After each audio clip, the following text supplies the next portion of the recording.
नमस्कार मेरे प्यारे साथियों, आप सभी को अपने परिवार ग्लोबल ऑनलाइन क्लास के यूट्यूब मंच पर पुनः एक बार बहुत बहुत स्वागत है।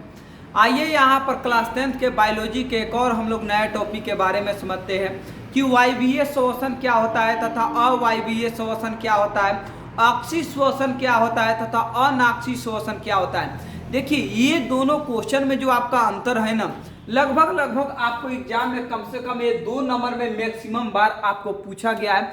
यानी अधिकतर इसे 2 नंबर वाले क्वेश्चन में इसको डाला जाता है कि वायवीय श्वसन और अवायवीय श्वसन में आपको क्या अंतर है, या अक्षीय श्वसन और अनाक्षीय श्वसन में आपको क्या अंतर है।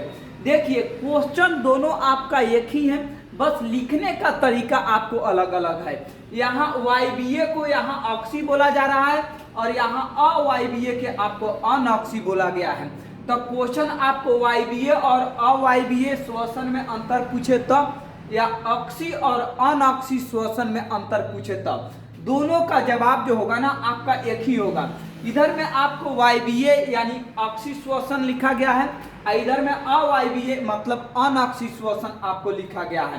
पहला अगर अंतर पर हम लोग बात करें कि अक्षीय और अनाक्षीय श्वसन में क्या आपको अंतर है, तो पहला अंतर आपको लिखा गया है, यह ऑक्सीजन की उपस्थिति में होता है। अब कोई कहेगा कि भाई ऑक्सीजन क्या है, तो देखिए, अगर हम लोग यहाँ पर खड़े हैं तो हम अपने नाक से आसपास की जो हवाएं हैं उसको कहाँ ले रहे हैं, अंदर ले रहे हैं, यानी सांस को ले रहे हैं। तो जो सांस को लेते हैं उसी को तो क्या कहा जाता है, उसी को आपको श्वसन कहा जाता है, ऑक्सीजन कहा जाता है। यानी ऑक्सीजन को हम लोग क्या कर रहे हैं, अंदर आपको ले रहे हैं। तो वायवीय श्वसन में क्या होता है कि ऑक्सीजन की उपस्थिति में होता है, यहाँ ऑक्सीजन रहना चाहिए। अवायवीय क्या होता है कि यहाँ पर ऑक्सीजन की अनुपस्थिति, मतलब यहाँ ऑक्सीजन जो रहता है, यहाँ ऑक्सीजन नहीं रहता है, ये ऑक्सीजन की अनुपस्थिति में होता है, जबकि ये आपको ऑक्सीजन की उपस्थिति में होता है।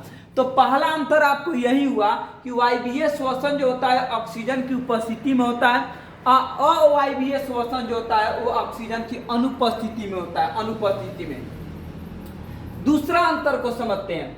दूसरा अंतर आपको लिखा गया है कि इसमें ग्लूकोज का पूर्ण रूप से विखंडन होता है। विखंडन का मतलब है कि टूटना। यहाँ ग्लूकोज जो है पूर्ण रूप से आपको बिखर जाता है, पूर्ण रूप से यहाँ पर टूट जाता है।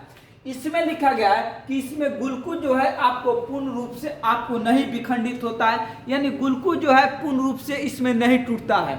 तो वायवीय श्वसन में ग्लूकोज पूर्ण रूप से टूट जाता है, जबकि अवायवीय श्वसन में ग्लूकोज पूर्ण रूप से नहीं टूटता है।